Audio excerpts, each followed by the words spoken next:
298 days. That's how long Caitlin Clark waited to play a real WNBA game again. Not a preseason exhibition, not a FIA qualifier in Puerto Rico where she walked away MVP, but an actual regular season game in front of the Indiana Fever faithful who packed that arena to welcome her home. And the night she finally came back against Paige Bueckers and the Dallas Wings, something happened that nobody in WNBA history had ever seen before. 8 WNBA records fell in a single game. And while the Fever narrowly lost, Caitlin Clark just announced to the whole league that she's back. Let's give Caitlin a warm welcome back by commenting, for Caitlin Clark. Starts off the third quarter with the 3. Then comes down again off the offensive rebound. Deep 3. Involved her teammates with pretty dimes once she got inside the paint and then in transition showed a little of her magic as well. Just felt so different here in the third quarter. The energy in the building sparked by Caitlin Clark. Clark told reporters before the game that she was excited, way more excited than nervous, and she meant it. But people who watched her pre-game shoot-around noticed her hands weren't totally steady. And that gap between what she said and what her body was doing tells you everything about what this night actually cost her to get to. Hey, Caitlin, fans obviously are waiting for this moment as much as you have been. What do you think this means to them and how important is it for you to be back? You know, for them and for they've been waiting since July 15th as well. Thanks. I mean, as excited as they are, I'm probably way more excited. That's how much I love this game, how much I missed it. And you know, obviously I've played in the USA basketball stuff and I've played in the preseason games, but it's a little different when you get to do it for real. And I mean, just really thankful more than anything. The 2025 WNBA season took a lot from her. The groin injury that kept her sidelined wasn't just a few missed weeks. It was the whole season. Watching Aliyah Boston and Kelsey Mitchell and the rest of the Fever play game after game without her. Being the biggest fan in the building when she wanted more than anything to be on the floor, she sat through all of it. Then in March of 2026, she finally got back to live basketball, playing for Team USA in the FIBA qualifying tournament in Puerto Rico, and she was dominant enough to walk away with tournament MVP honors. So by the time opening night arrived, she'd already proven she could still play at a high level. You know, obviously last year was a mental grind more than anything. It was it's hard when you put in so much time in the off-season and it doesn't really go how you want it to. And that's basketball. That's life and you got to find a way to respond. And feel like I've tried to approach every part of adversity in the best way that I can. But it makes me a little emotional that I get to put on my jersey tonight and I get to go play. So more than anything, my goal is just to have fun. Enjoy the crowd, enjoy the excitement around this moment, and I remind myself I'm prepared as well. But Clark was very clear that Puerto Rico and Indianapolis aren't the same thing. She actually said it directly. Playing for the Fever in front of the home crowd gives you a different juice inside your body compared to other competitions. And she went further than that, telling reporters, I was excited for my teammates last year, 100% I was their biggest fan. But it's not the same. It just isn't. That's not her being dramatic. That's her being honest about the fact that a real WNBA game in her building with a fan base that spent 298 days watching injury updates and hoping carries a weight that no exhibition or qualifier can replicate. She admitted to butterflies and nerves she hadn't felt in a while, and she welcomed them. I missed having the butterflies in my stomach before a game, she told reporters. I love that. And that means you're ready. When someone who's hit game winners and played in front of 20,000 people tells you she's nervous, you don't dismiss it. You pay attention. Gainbridge Fieldhouse was already electric before she even touched the ball. And the loudest roar of the pre-game was saved for her introduction because 298 days of waiting from a fan base turns a season opener into something else entirely. There's just like a different juice inside of your body when you're putting on your uniform and you're mentally locked in to go and play a basketball game. Obviously, I was excited for my teammates last year 100% and I was their biggest fan, but it's not the same. It just isn't. And I think it's more mentally like you're mentally preparing. You're mentally locked in. And I missed having the butterflies in my stomach before a game. I love that. And that means you're ready. The first half didn't go the way anyone scripted it though. Clark was feeling out the speed again. The rhythm wasn't clicking. Turnovers piled up and for stretches, the rust was real and the Wings' defense made her work for every inch. Then the third quarter arrived and she caught the ball near the elbow, did a spin move that froze her defender and fired a behind-the-back pass to Myisha Hines-Allen without even looking, hitting her in stride. The crowd didn't just cheer, they erupted. Because that pass doesn't come from practice representatives or game planning. It comes from pure feel, and it proved her vision never left during those 298 days away. Midway through the game, she made 2 trips to the tunnel, and fans online immediately started worrying that something had gone wrong with her groin again, which is completely understandable given everything they watched her go through in 2025. Stephanie White cleared it up post-game. The tunnel trips were routine back adjustments, part of managing her body through the physical demands of playing at this speed again. Clark herself said she felt great. Caitlin, to your point on feeling good, you made a couple of quick trips to the locker room. Was there a reason for that? Sorry, who's talking? Oh, my bad. Just getting my back adjusted. It gets out of line pretty quickly. So, just getting my back put back in place a little bit, but other than that, feel great. She finished with 20 points, 7 assists, and 5 rebounds alongside 5 turnovers. And that box score is exactly what a real comeback looks like. Not perfect, but still dominant. While Clark was grinding through her first half rust, Kelsey Mitchell had already decided this game wasn't going to be a quiet one. Mitchell dropped 30 points in the season opener. And that number by itself sounds like a big night until you find out it broke the Fever franchise record for most points scored in a season opener. That record had been sitting there for years. And Mitchell knocked it down like it was nothing. Right away, you see Dallas in man-to-man. Paige Bueckers on Caitlin Clark. Keep an eye on that one. Here is Kelsey Mitchell jittering, taking a long 2 and burying it. Mitchell, 3rd in the league in scoring a season ago. What made Mitchell's night so important wasn't just the volume. It was how she got there.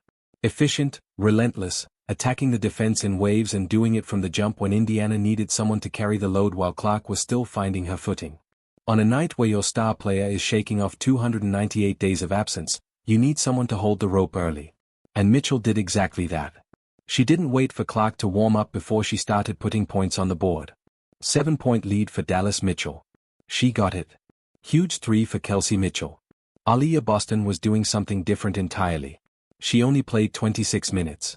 And in that time, she put up 23 points and 4 rebounds, moving through transitions and creating mismatches that the wings simply couldn't contain. Analysts were already putting her name in all WNBA conversations before the season was even a week old. And after watching what she did in 26 minutes against Dallas, it's not hard to see why.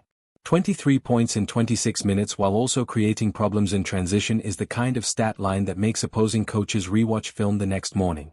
So, you've got Clark at 20, Mitchell at 30, Boston at 23, and that combination put them in genuinely rare territory. Those 3 scoring 20 or more points in the same game made them only the 3rd trio in WNBA history to all crack 20 in a season opener. Only the 3rd time in the entire history of this league and the 1st for the Indiana Fever franchise, another record. That's not something that happens just because 3 good players show up. It requires all 3 to be locked in on the same night. And that's exactly what Indiana got. Boston the steal. Here comes Boston. Mitchell the shovel. Timson. It's tied. Off the bench. Sophomore Michaela Timson went 5 for 6 from the field for 11 points in 19 minutes. And that might be the quietest important performance of the whole night. Monique Billings was out. So the Fever needed someone from that second unit to step up and not let the depth problem become a scoreboard problem. Timson answered that. Going 5 for 6 as a sophomore in your season opener.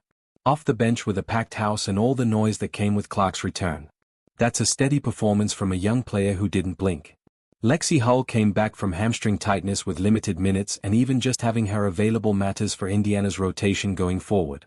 When Hull's healthy and locked in, she gives the Fever a layer of defensive versatility that takes real pressure off the big 3. So, her return was worth paying attention to, even if the stat line was modest. All of it together pushed Indiana to the highest scoring season opener in Fever franchise history, which is worth sitting with for a second given that they spent the first half still getting their legs under them as a unit.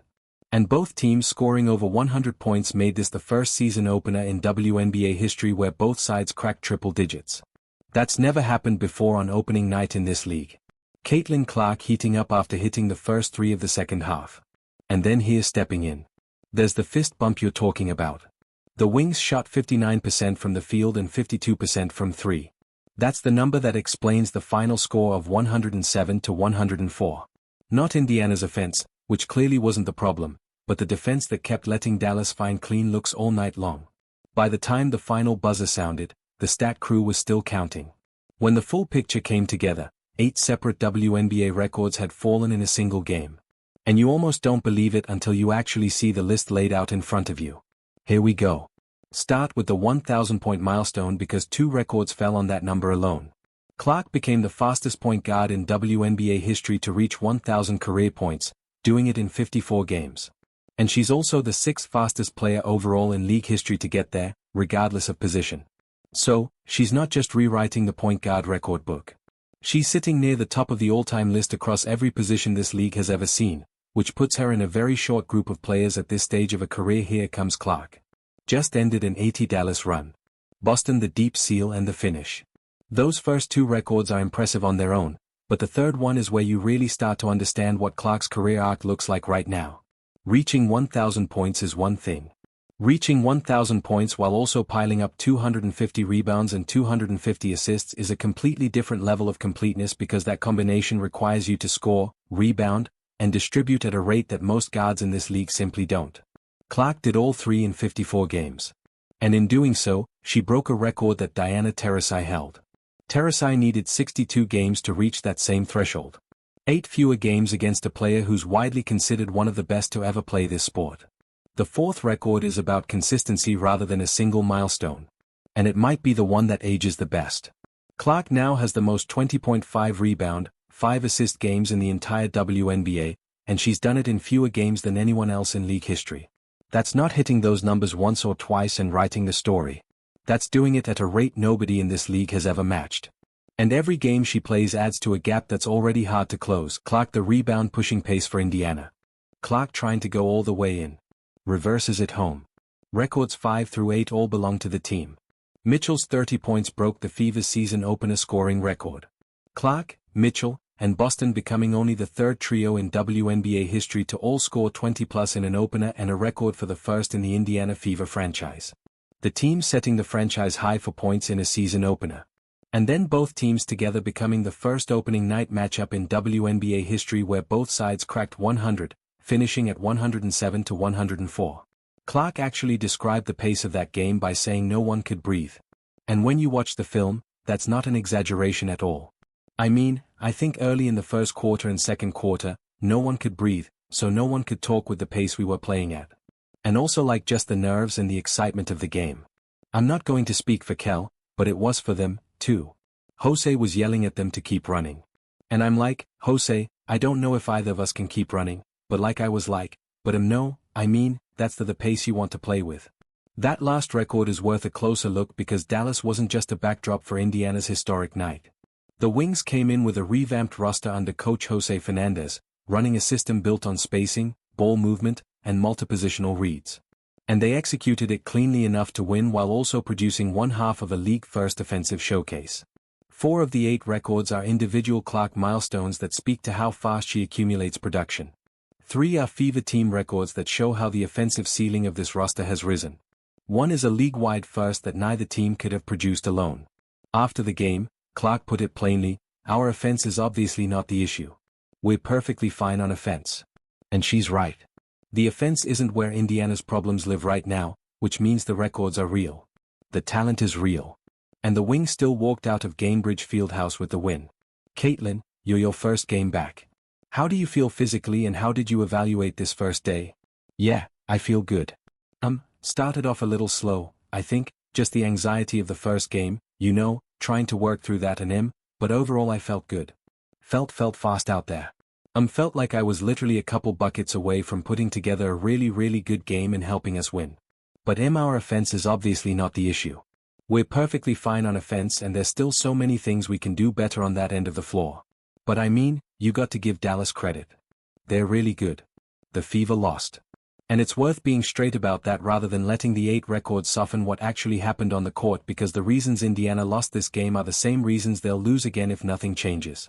Dallas shot 59% from the field and 52% from 3. And those numbers don't show up by accident. The Wings ran their spacing and ball movement system cleanly all night. Exploited transition opportunities every time Indiana's defense was slow to rotate and made the Fever pay for those late rotations over and over again. 12 three-pointers on 23 attempts. That's not a team getting hot. That's a team finding clean looks because the defense kept giving them the same openings today. Preseason was a big talk from your coach in the preseason. What happened on that end of the floor to give up such a high number tonight? I think it comes down a little bit of personnel. Knowing who you guarding, knowing how you got to guard them. I think that's one issue of which we have to get better at. But I think collectively just a little bit more pride. A little bit more pride in taking it serious. Not that we weren't, it's just, when we played that good defense down the stretch of possessions, get the rebound. Don't give them another chance to really get it back. And I think that shot us in the foot a little bit. And then when you let certain players get going, it's hard to stop them. And so I think our personnel defense could be a little bit better. Stephanie White acknowledged post-game that Indiana can't expect to win by trying to outscore opponents and that the Fever need more defensive discipline and cohesion as a unit. That's honest. Having Clark, Boston, and Mitchell on the same floor gives Indiana one of the highest defensive ceilings in the league, but it doesn't automatically fix what happens on the other end.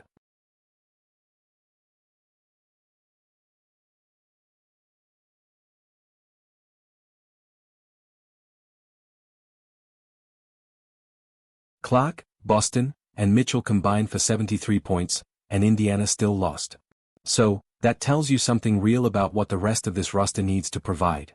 When the bench isn't producing and the defense keeps surrendering easy looks, 3 stars all scoring 20+ isn't always enough, especially against a team that's executing at a high level.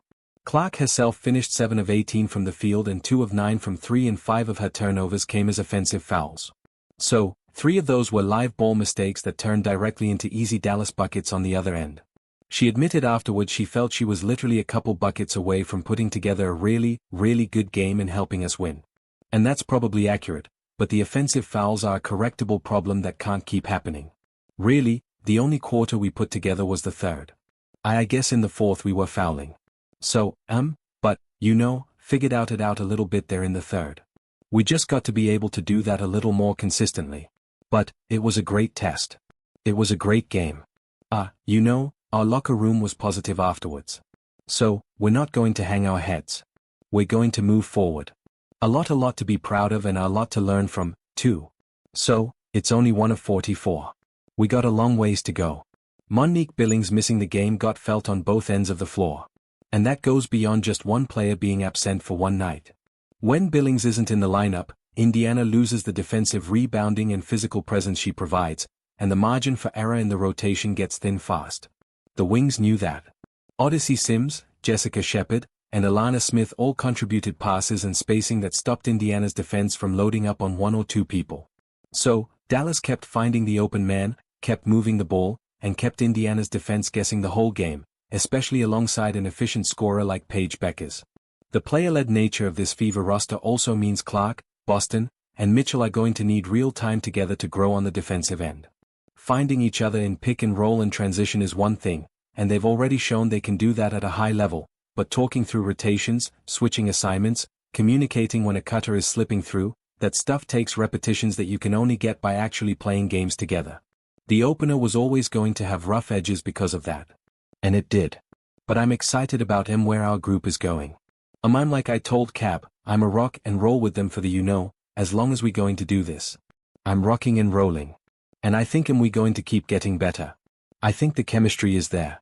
I think the atmosphere and the fans, I don't know how much they realize.